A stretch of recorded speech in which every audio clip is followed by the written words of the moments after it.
મોરબીમાં જનતાના દેખાવ આખરે રંગ લાવ્યા છે। જનતાના ચક્કાજામ તંત્ર સફાળું જાગ્યું અને રવાપર ધુંડા રોડ પર રોડ રસ્તાની કામગીરી શરૂ કરી દેવામાં આવી છે। ખરાબ રોડ રસ્તા અને ગંદકીના પ્રશ્નોને લઈને ચક્કાજામ કરતા તંત્ર હવે સફાળું જાગી ઉઠ્યું છે। નિરાકરણ નહીં થાય ત્યાં સુધી રોડ પરથી નહીં હટવા સ્થાનિકો મક્કમ હતા, ત્યારે તંત્ર દ્વારા તાત્કાલિક ધોરણે કામ શરૂ કરાતા ચક્કાજામ દૂર થયો છે। રવાપર ગામની આજુબાજુની સોસાયટીઓના રહીશોએ ચક્કાજામ કર્યો હતો। જો કે અહીં સવાલ એ છે કે તંત્રને જગાડવા માટે શું આવા ચક્કાજામ અને દેખાવો કરવા પડશે?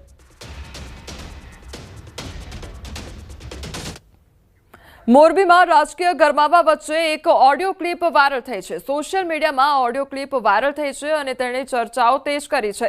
ધારાસભ્ય કાંતિ અમૃતિયા અને સુરતના એક આપ સમર્થક વચ્ચેની ફોન પરની વાતચીત શરૂમાં શાંતિપૂર્ણ હતી, પણ ગોપાલ ઇટાલિયાનું નામ આવતા જ કાંતિભાઈનો ગુસ્સો ફાટી નીકળ્યો હતો। ઓડિયો ક્લિપમાં ધારાસભ્યએ આપ સમર્થકને સીધું કહ્યું કે અહીંયા આપવાળા દેકારો કરે તો તું પણ આવી જા સામો લડવા માટે। આ વાયરલ કોલના પગલે મોરબીમાં રાજકીય પારો વધી ગયો છે। શાકાંતિભાઈ બોલું। મહેન્દ્ર ચાવડા બોલું સુરત થી। હા બોલો। ગોપાલભાઈ ક્યાં રાજીનામું આપવાની વાત કરી છે? અરે ભાઈ તારે આવું તો તું આવજે ને મુખ પાસે ગડે આવી જાવ રાજીનામું દેવા। અહીંયા તમારા ગાડી કરતા ટેકારા કરે શું આમ કરતો તમારા અમે આવી જાય તું સાહેબ મારી વાત સાંભળો તમે તું આવી જાય હમો લડવા મૂકી દે તમે સાંભળો તો ખરા સાહેબ। અરે મૂકી દે તું લડવા આવજે। હું તમને સાહેબ કરું છું યાર। નથી હું ક્યાં તમને કઈ બીજી વાત કરું છું સાહેબ તમને? ના તમે આવો ને લડવા આવવાનું જ છે એવું નથી સાહેબ। મારી વાત સાંભળો, હું કોઈ એવું નથી। તું આવજે। ઓકે। સમાચારમાં આગળ વાત કરીએ દુર્ઘટના અને તેના દર્દ વિશે।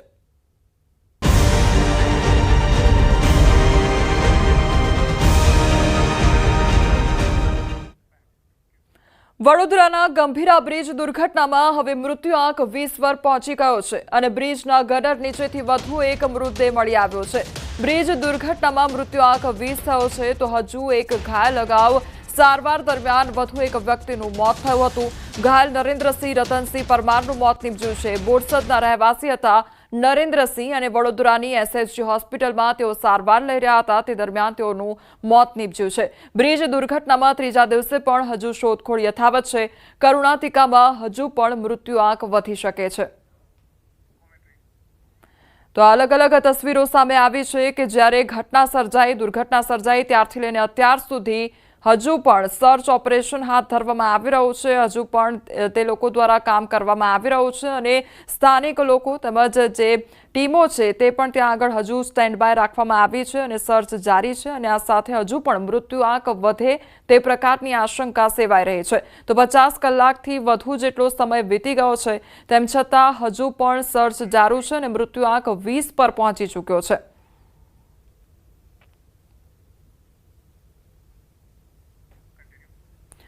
વડોદરામાં સસ્પેન્ડ કરેલા નાયકાવાલાને લોકોએ હવે ઘેર્યા હતા અને જિલ્લા પંચાયત સદસ્યએ જાહેરમાં ઉધડો લઈ લીધો। કાલે બળગા ફૂંકતા હતા કે બ્રિજ સારો છે, તમે અહીં તમાશો જોવા આવ્યા છો, તે પ્રકારનો સવાલ કરવામાં આવ્યો। જિલ્લા પંચાયતના સદસ્ય હર્ષદસિંહનો રોષ પારખી નાયકાવાલાએ ચાલતી પકડી લીધી હતી અને અનેક સવાલ તેમને કરવામાં આવતા તેમના દ્વારા કોઈ જવાબ આપવામાં ન આવ્યો અને સીધી ચાલતી પકડી લીધી હતી।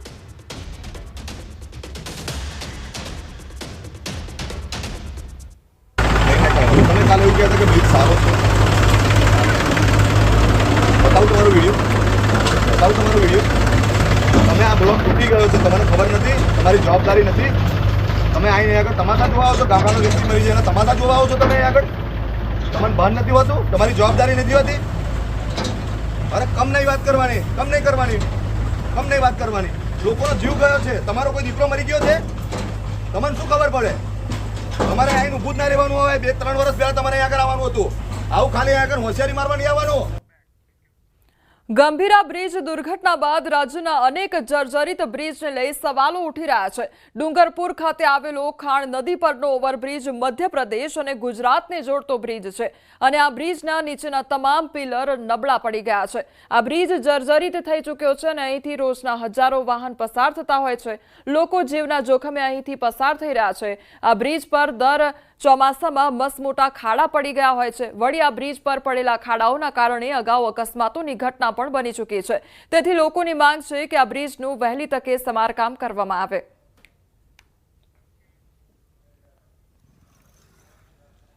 આનો મટીરિયલ બધું ખવાઈ ગયું છે. બરાબર, આ બ્રિજ તૂટવાની તૈયારી થઈ રહી છે અને આને કોઈક સારા માણસને કોન્ટ્રાક્ટને આપી દો તો સારી રીતે મટીરિયલ નાખશે તો રહેશે, નહીં તો આ કોઈ માણસોને લેતા જાય અને અહીંયા આને પલને ઠૂંડે વારે વાર ખાડો પડ્યા કરે છે.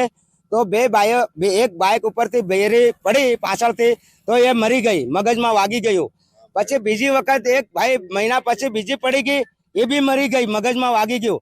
આના બે કેસ બનેલા છે આ પલને ઠૂંડે. આ તો આના ખાડા તો આને પડ્યા જ કરે છે, દર વર્ષે પડ્યા જ કરે છે. મોટા મોટા ખાડા પડી જાય છે આની અંદર. અત્યારે ઉપર ડામરીકરણ કરવામાં આવ્યું છે, શું કહેશો એ બાબતે? ઉપર જ કરી છે, બાકી અંદર તો કોઈ કામ કરી જ નથી. હજુ આગળ જશે ને તો વધારે પરિસ્થિતિમાં રસ્તો ખરાબ મળશે. गुजरात और एमपी को जोड़ता है. हम लोग यहाँ पर डेली अप डाउन करते हैं. ये ब्रिज क्या ऊपर से रिपेयरिंग कर दिया है, बाकी अंदर से खोखला है. और ये जो बड़ोदरा में घटना हुई है, ऐसी घटना यहाँ पर ना हो. हम सरकार से यही उम्मीद करते हैं कि इसको जल्दी से जल्दी रिपेयरिंग करें. બોરડી ટાંડા રોડનો બ્રિજ છે. એ બ્રિજમાં પાઇલનું રિપેરિંગ કરવાનું છે અને જેકેટિંગ કરવાનું છે. કાલ સુધીમાં મારો પ્રયત્ન છે, કાલ સુધી થાય. વરસાદને પરેશાન કરે છે, વરસાદને કારણે અટકી ગયું છે કામ. તો આજે વરસાદ અટક્યો છે તો કાલે અમારે એની પ્રક્રિયા છે કે એને જેકેટિંગ કરી દઈશું અમે. આણંદ વડોદરા નજીક જે મહીસાગર નદી પર જે બ્રિજ તૂટવાની ઘટનાને લઈને હાલ ન્યૂઝ 18 ગુજરાતીની ટીમ દાહોદના અલગ અલગ વિસ્તારમાં છે. ત્યારે હાલ અમે ઊભા છીએ મંડાવ ગામે, જ્યાં આપને બ્રિજની જે સ્થિતિ બતાવવાનો પ્રયાસ કરીશું. સ્થિતિ એવી છે કે જે બ્રિજ જે પિલર પર ઊભું છે, 4 પિલરમાંથી જે 3 પિલર નબળા થવા પામ્યા છે, 3 પિલર નીચેથી નબળા થઈ ચૂક્યા છે અને અત્યંત ખરાબ સ્થિતિમાં આ બ્રિજ જોવાઈ રહ્યો છે. કારણ કે તંત્ર દ્વારા અહીં જે જાળી લગાડી દેવામાં આવી છે, પરંતુ જાળી જે કેટલું યોગ્ય ઉપાય છે તે એક મોટો સવાલ ઊભો થવા પામ્યો છે. કારણ કે અહીંથી હજારો વાહન દિવસભરમાં પસાર થતા હોય છે અને હજારો વાહન પસાર થતા હોય છે. ત્યારે જો ઉપર જાળી લગાડીને શું મતલબ, અથવા તો ઉપર રિસર્ફેસિંગ કરીને શું મતલબ? હાલ નીચે જે આ બ્રિજના આપ દ્રશ્યો જોઈ રહ્યા છો કે જે બ્રિજના 4 પિલર હોય છે, 4 પિલરમાંથી 3 પિલર જે છે નબળા પડી ચૂક્યા છે અને બ્રિજ સમગ્ર એક પિલરની ઉપર ઊભું હોય તેવા દ્રશ્ય સર્જાઈ રહ્યા છે. ત્યારે હાલ કહી શકાય કે તંત્ર દ્વારા અહીં માટી પૂરણથી જે આ બ્રિજને ઢાંકવાની કામગીરી કરી રહ્યા છે, ત્યારે કેટલું યોગ્ય છે એક મોટો સવાલ ઊભો થવા પામે છે. લોકો કહી શકે કે અહીંયાથી જીવના જોખમે અત્યારે પસાર થવા માટે મજબૂર બનવા પામે છે. ત્યારે તંત્ર દ્વારા આનું વહેલી તકે યોગ્ય સમારકામ કરવામાં આવે તેવી લોક માંગ પણ ઉઠવા પામી છે. સૌરભ ગેહલોત, ન્યૂઝ 18 ગુજરાતી, દાહોદ. ગંભીરા બ્રિજ દુર્ઘટના બાદ તંત્ર હરકતમાં આવી ગયું છે. તાપી નદીના બ્રિજ પર કાયમી સમાધાન થાય એ માટે યુદ્ધના ધોરણે કામગીરી કરવામાં આવશે. અમદાવાદ તરફથી મુંબઈ જતા વાહનોને કિમ 4 રસ્તાથી એના જતા એક્સપ્રેસ માર્ગ ખુલ્લો મૂકવામાં આવશે. એક્સપ્રેસ વેની કામગીરી પણ યુદ્ધના ધોરણે શરૂ કરી દેવામાં આવી છે. ટૂંક સમયમાં જ એક્સપ્રેસ હાઈવે ખુલ્લો મુકાય તેવી પણ પ્રબળ શક્યતા છે. हमको ही सूचना मिली थी कि एक्सप्रेस वे को आपको एक साइड का ट्रैफिक बड़ौदा से जो सूरत जाता है, एक साइड का ट्रैफिक आपको एक्सप्रेस वे पे खोलना है सर. तो वार फुटिंग पे हमारी पूरी टीम है और पूरा स्टाफ और मशीनरी के साथ पूरा लगा हुआ है सर. पूरी कोशिश है कि हम जल्दी से जल्दी इसको खोलने की कोशिश करेंगे सर. સાબરકાંઠાના વડાલીમાં ધોધમાર વરસાદ બાદ રસ્તા ધોવાઈ ગયા છે. વડાલી શહેર વચ્ચેથી પસાર થતો મુખ્ય સ્ટેટ હાઈવે રોડ બન્યો છે. બિસ્માર અને સ્ટેટ હાઈવે પર મસમોટા ખાડા પડી ગયા છે. ખાડા રાજમાં વાહન ચાલકોને ભારે હાલાકી વેઠવાનો વારો આવ્યો છે. 2 વ્હીલર ચાલકો ખાડા રાજનો ભોગ બની રહ્યા છે, તો સ્ટેટ હાઈવે રોડ પરથી પસાર થતા વાહન ચાલકો સહિત રાહદારીઓ હેરાન પરેશાન થઈ રહ્યા છે. ખાડા રાજનું સમારકામ કરવામાં આવે તેવી સ્થાનિકોની માંગ છે, તો આળસુ અધિકારીઓ દ્વારા નથી કરવામાં આવતી ખાડા રાજ સામે કામગીરી.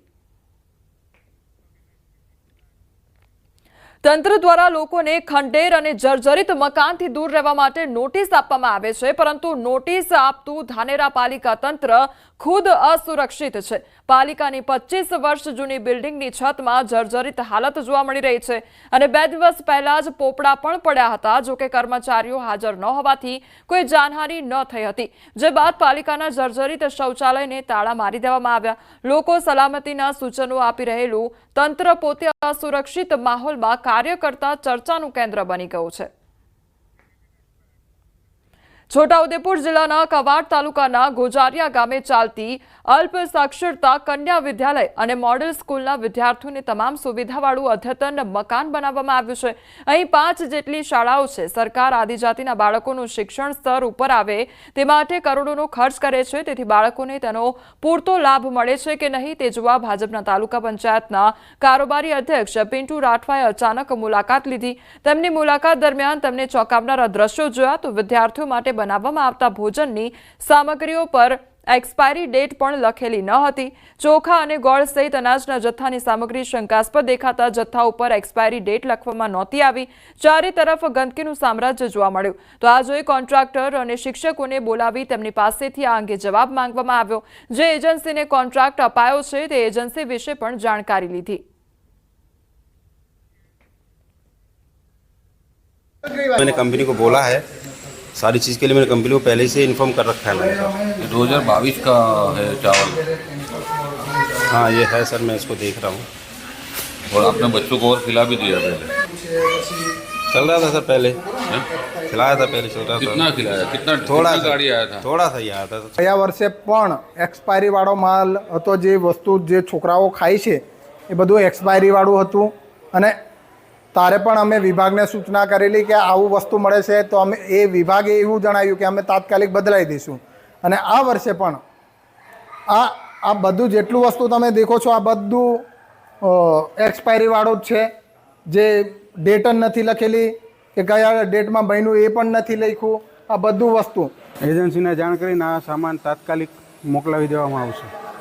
એજન્સીને તાત્કાલિક નોટિસ પાઠવવામાં આવશે. પદાધિકારી શ્રીની જે રજૂઆત છે ને જે વિડીયો મેં જોયો અત્યારે જ, તો એમાં જે કોઈ વસ્તુઓ એમને કીધી છે એને અમે તપાસ કરાવશું કે ભાઈ કેટલી ગંદકી છે કે કેમ, બીજો પેકિંગ ડેટ છે કે કેમ એના ઉપર, અને નહીં હશે તો એને તાત્કાલિક ધોરણે એને બદલાઈને જે યોગ્ય મતલબ વગર એક્સપાયરી ડેટના, એક્સપાયરીથી બહુ પહેલાંના જે આઇટમ હશે એવા જ આપણે વાપરવા માટે એને સૂચના આપશું. હવે આગળ વાત કરીએ, આખરે કોણ બનશે ગુજરાત કોંગ્રેસ પ્રમુખ?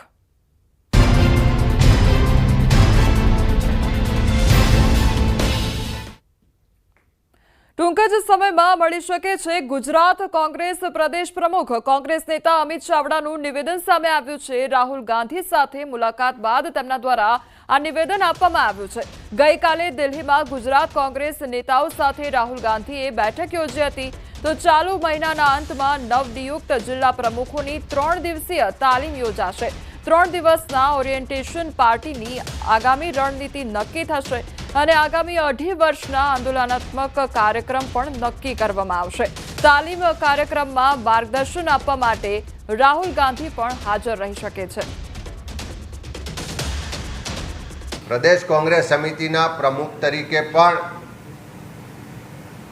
કોંગ્રેસના વરિષ્ઠ આગેવાનો સાથે ગઈકાલે હાઈકમાન્ડ દ્વારા આદરણીય રાહુલજી દ્વારા, કેસી વેણુગોપાલજી દ્વારા વિસ્તૃત રીતે ચર્ચા કરવામાં આવી છે.